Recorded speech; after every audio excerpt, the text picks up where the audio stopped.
Welcome to the Think Factory podcast. We got one question for you. What keeps you up at night?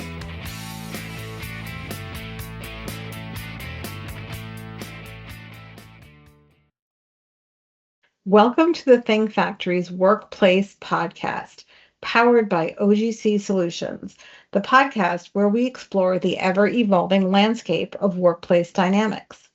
My name is Alka Bahal. I'm a partner with OGC Solutions and the chair of our Corporate Immigration Services Group. I'll be your host today. I'm very pleased to have here with me Oscar Perez, CFO at Snøhetta. Welcome to the podcast, Oscar. Thank you. Thank you for having me. I'm excited for our conversation. Me too. So let's start off with you telling us a little bit about Snøhetta. What do you do? Where are you? Who do you serve? Sure. Well, Snøhetta, we are international interdisciplinary design firm. We provide services within architecture, landscape architecture, interior architecture, graphic design, and product design. We really take pride in working in projects of all scales, really, with a central focus on the end user, really creating spaces for people. We have offices around the world. I am located in New York. I'm the CFO specifically for the Americas region, but the office of Snøhetta, we really started in Norway about 25 plus years ago. And some notable projects that I wanted to talk a little bit about, kind of give you the scale of the work that we're doing. One is Theodore Roosevelt Presidential Library that's currently under construction. It's really interesting project. The first presidential library for presidents of that era, really. And it's located in North Dakota, in the badlands of North Dakota, with some beautiful landscapes. And it really speaks to the work that we're doing from, again, an interdisciplinary approach between architecture and landscape architecture, where the idea around this project is really to emphasize the landscape itself, that just happens to have a building that's going to house this presidential library for a profound president in our history. And so cool. Yeah, and it's under construction, and it's going to open next year on July 4th, on our 250th year anniversary of our country's independence. So it's going to be a pretty big deal. Wow, that's really incredible. Yeah, that is quite the project. Yeah. Another one that's kind of dear to me is a children's museum which is now open to the public last summer, and is a children's museum in El Paso. The name of the museum is La Nube. The museum sits in El Paso, Texas, which is at the border of U.S. and Mexico, and the name is La Nube, which in Spanish means clouds. And really, the idea around, or the concept around La Nube, is that clouds don't have borders, and the fact that the clouds can kind of go back and forth around these two countries and really integrate these two cultures together through the museum and the eyes of the children has been impactful for me and everyone else here in our office. And one notable thing about the project is that there is an interactive wall in as part of one of the displays that has a live feed to a children's museum in Juarez in Mexico, which allows children from Mexico and the U.S. to interact with each other in real time. And it's a really fun way to kind of see each other, play with each other with this interactive wall, and kind of see what's going on within both cultures. Yeah, that's very innovative. Yeah, and on a smaller scale, one notable project that we're currently under development is that we're working with a retail store. Canada Goose is the retail store where we're helping them kind of redefine how their space can be more interactive and have more of an experience for their customers. And as I said, our main focus is to create spaces for people, and that's one of the ways that we're doing that with through the lens of the retail environment. That's right. That's right. So we'll get into that more about how you're very people focused in your projects and designs, which is really fascinating. But before we dive into that, share with me, if you can, a little bit about your career path and how you ended up here as CFO at Snøhetta. Sure. I think like most career paths, it's not really straightforward, right? I mainly have only worked in this industry, in the architecture and engineering industry. So my path really started with an interest in engineering, which is what I went originally to school for. So I thought in my young days that I wanted to be an electrical engineer, something that I was really interested in. But I quickly found out that it really wasn't for me. It wasn't something that was interesting enough for me to see myself doing that day in and day out. But I was still interested in sort of the built environment, how buildings were put together, but more importantly, how people were involved in putting the buildings together. So I really had more of an interest on how the operations work, how the finances work, how the business actually run. So I changed my focus to finance and economics, and maintained my alliance there with an engineering firm that I was working with, and started out as a staff accountant, and throughout my career sort of worked my way up to the role that I am now within different organizations. Fascinating. Yeah, it's very interesting how people, kind of get to where they are in their leadership challenge. So you've now spent more than a decade helping guide Snøhetta's U.S. operations in this field of, specifics as the CFO. How do you define leadership within a creative design-driven organization? Yeah, it's I would define it in maybe one word, Mhm. being collaborative. My role as CFO, and I think it's true to say for many others, has expanded significantly over the last decade, right? My team actually includes not only finance but HR, IT, office management, and knowledge management. So it's important for us to be able to work together in a collaborative sort of behavior. But more specifically within a design-driven organization like ourselves, designers are at their core problem solvers, right?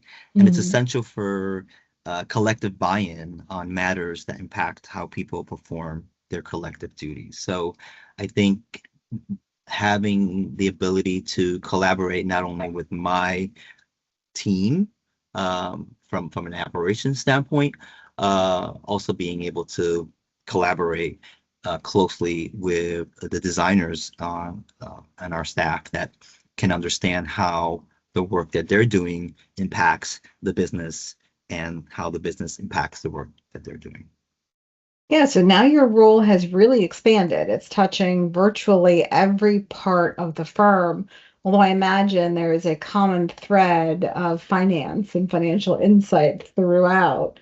How do you Right. use that financial insight to empower your creative teams and then support their visions? Yeah, I think for me, the way I try to approach it is really to try to emphasize the impact, right?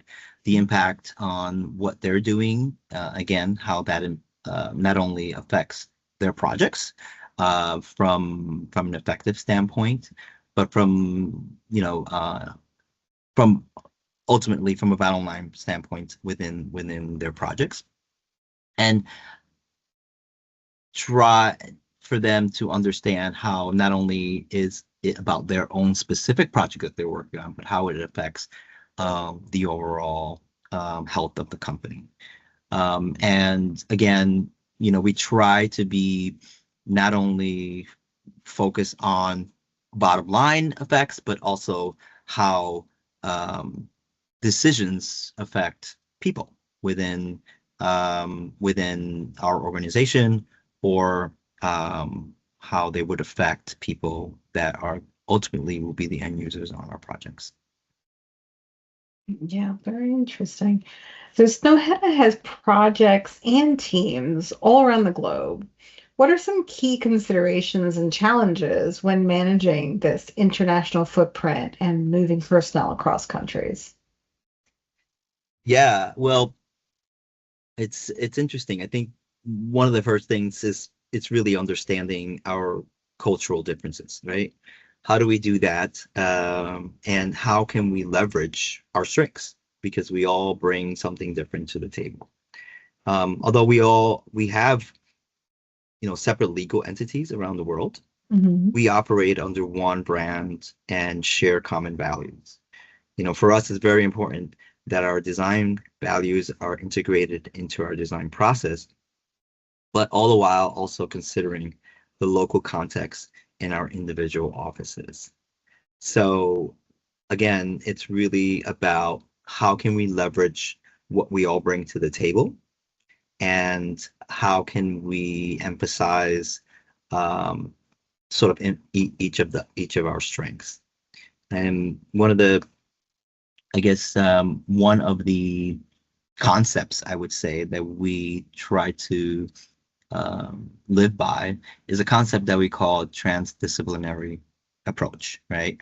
Where we all can wear different hats, and are able to understand different approaches to things, or just try to understand the problem at hand from a different perspective. Yeah, it's If all that makes about sense. that. Yeah, it Yeah. makes sense. The perspective, then the communications, right, with all the different people in different places. Now, you've watched architecture and engineering industry evolve significantly over the course of your career and held, different leadership roles in those areas. What leadership qualities would you say are most essential for navigating today's uncertainty and change? Yeah. You know, we've certainly seen quite a bit of that over the last, 5, 7 years. But I think at the core, it's the ability to adapt, right? But also it's the ability to listen. I think over the past 7 years, if nothing else, we have been taught to be able to change rather quickly, or maybe we didn't think we have the ability to do so, but somehow we did. Hmm. Um, right? So But true. but with that came a whole slew of other challenges that we now had to sort of think about. How do we integrate our, you know, personal life and our professional life together? And moving away from all of that, after we are now in this, I guess, quote unquote, post-COVID world. How do we sort of balance those two things? And the ability to listen, and understand what individuals are going through and how they're kind of adapting to this change, can also, um, you know as leaders, can allow for sympathy or understanding, or different ways to kind of address certain situations where in the past maybe it was a bit more black or white. Now there's a lot more nuance in how to kind of address things. Interesting. Yeah, I agree with all that.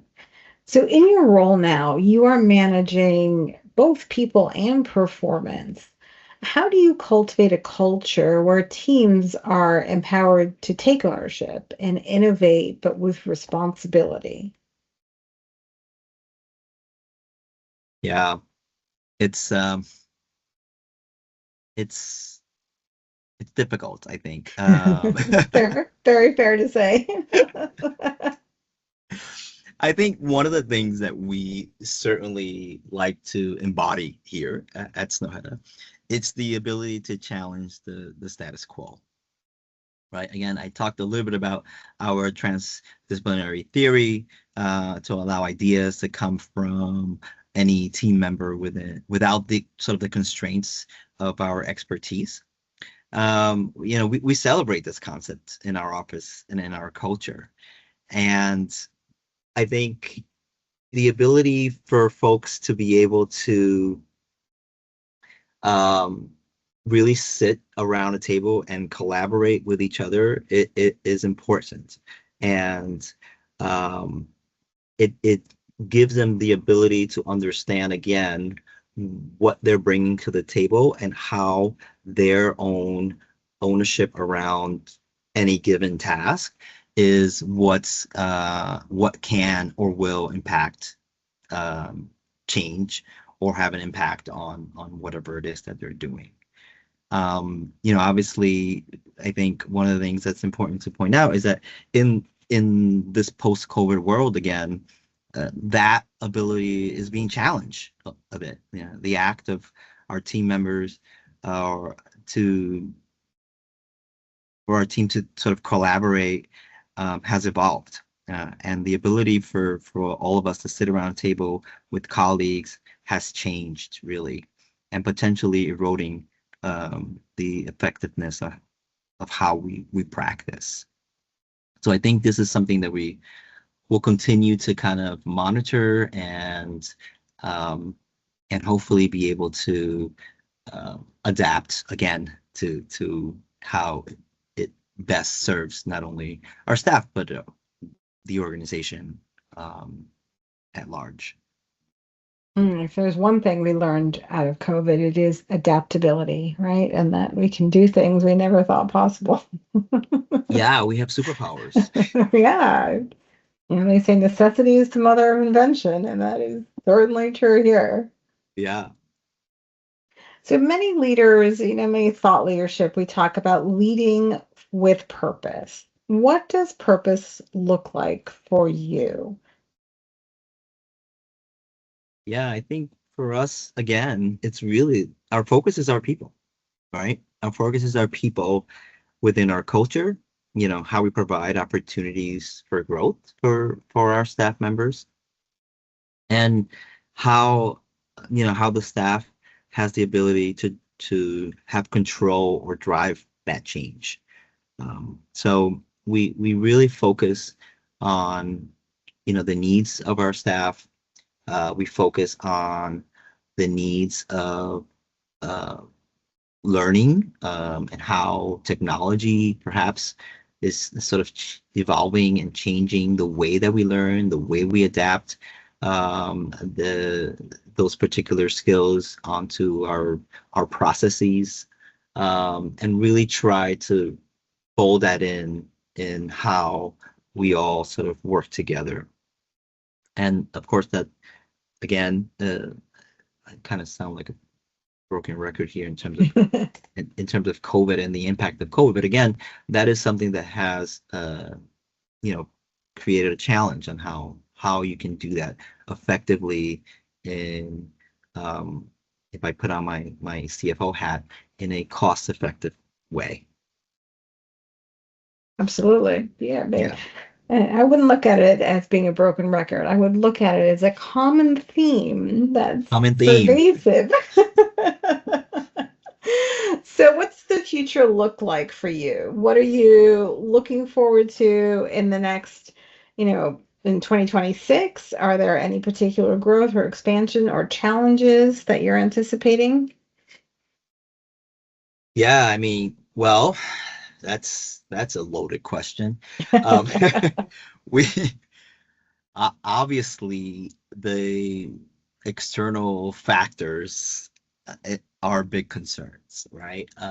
As business leaders, we have to understand how the external factors may or may not affect how we plan or how we think about the future. And there's so much uncertainty at the moment within this industry and many industries, I would say as well, that it's really difficult to plan effectively. And as a financial leader, that is the core of what I should be doing and focusing on.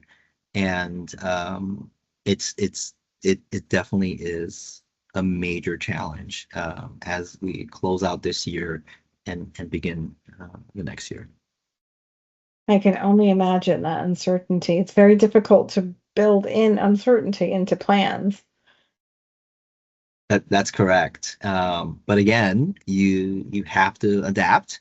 You have to be able to kind of meet the moment where it is, and we can only do the best that we can do.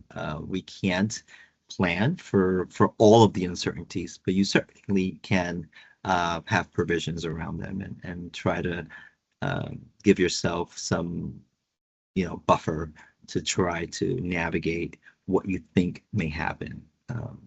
But one of the things for me is I think it's important for us to be consistent with messaging and how we convey that with our staff, and really be rigid and clear from a financial perspective, and knowing that we may have to adapt to external factors, but as long as we are concise in how we think we want to navigate these uncertain times, I hope that that's the best that we can do. Yeah, that's a really important part of the planning, right? Especially when you have uncertainty. It's the communication. There has to be ongoing conversations and discussions because you may not have a concrete plan. There's one that's constantly evolving. Yeah. And in order for people to understand what's constantly evolving, you have to communicate about it. Yeah.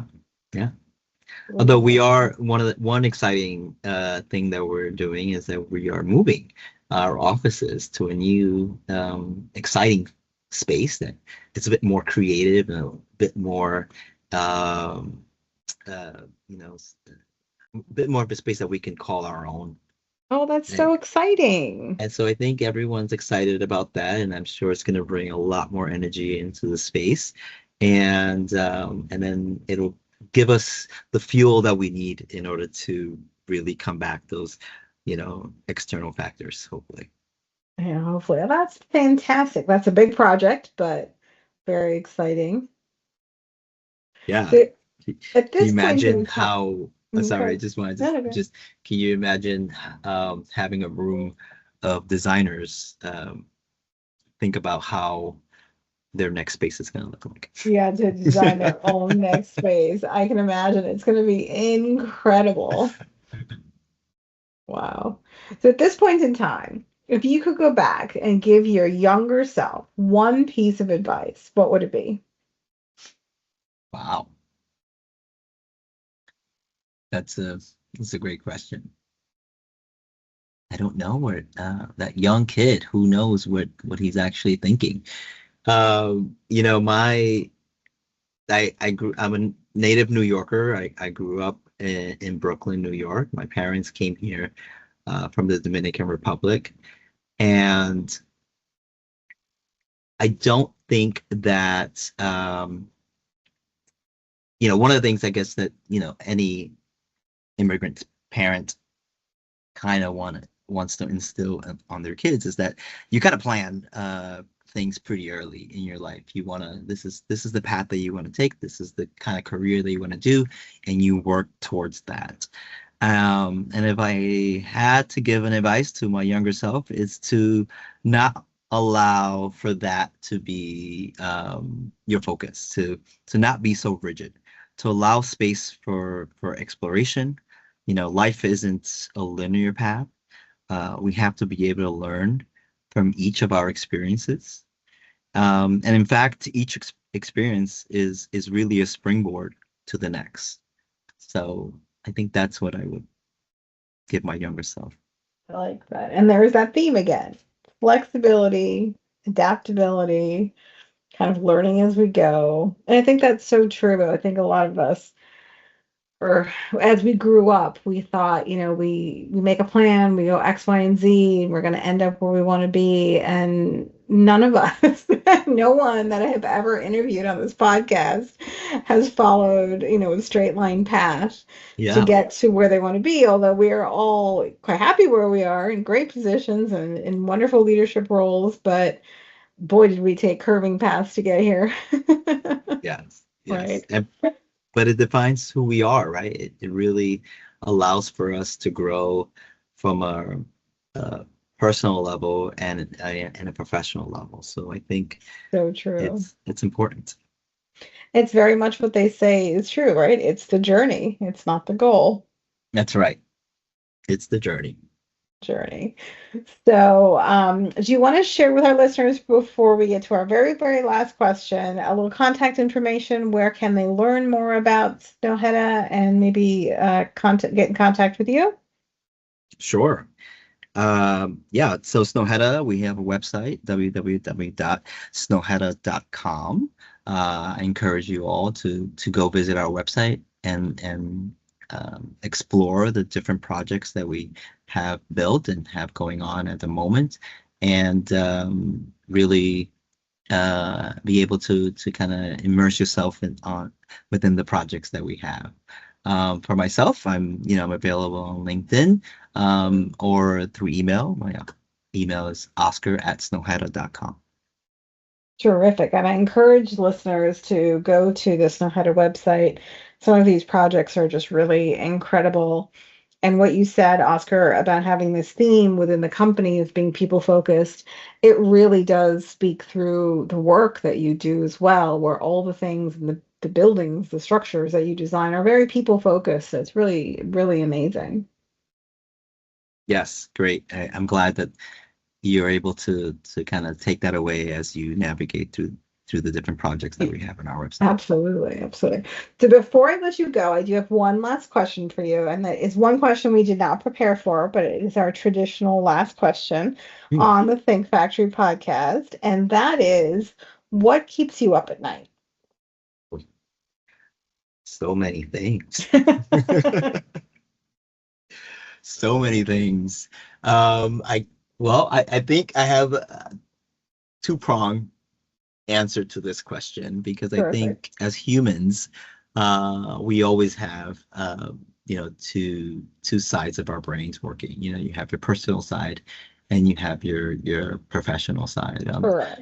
On my personal side, I'm a father of three kids, and my wife is also a working mom who's an ER doctor, and we worry every day about our kids, right? And are we doing enough? Do we have all of the resources that they need in order to become as successful as they can be? Are we there enough as parents and present to be able to provide the resources they need from us as parents? So it's definitely a challenge to do those things, but again, we're trying the best that we can, and I think that our kids are doing quite well. But you're never, as a parent, you're probably never happy. Never. Enough. Never. You always worry, is it enough? Is it Yeah. enough? I totally understand. Yeah. On the professional side, again, I think it really is around the uncertainty that is sort of challenging us today from within external factors, and the reality is there's not much that we can actually do, right, to make sure that those external factors are less prevalent or that we can actually control. The only thing that we can do is to make sure that we are in the best position possible to, to navigate through them. And although they do keep me up at night and I think about them on a daily basis, I do have to remind ourselves that we are human, and we can only do what we can do. Absolutely. I hear you there on that count as well. You can watch and learn and take the rest of things, but there are things in the world we cannot control. We just have to kind of brace ourselves and plan and watch, like you said. Yeah. And try to find that balance between your personal and your professional life. And, if you're able to take time off and decompress, then try to do that. That's great advice. It's very true. Very, very true. Well, thank you, Oscar, for spending some time with me on the podcast today. It was very enlightening. I enjoyed hearing about Snøhetta and your career path. Yes, thank you. I really enjoyed the conversation, and I hope that folks that are listening out there can find this interesting.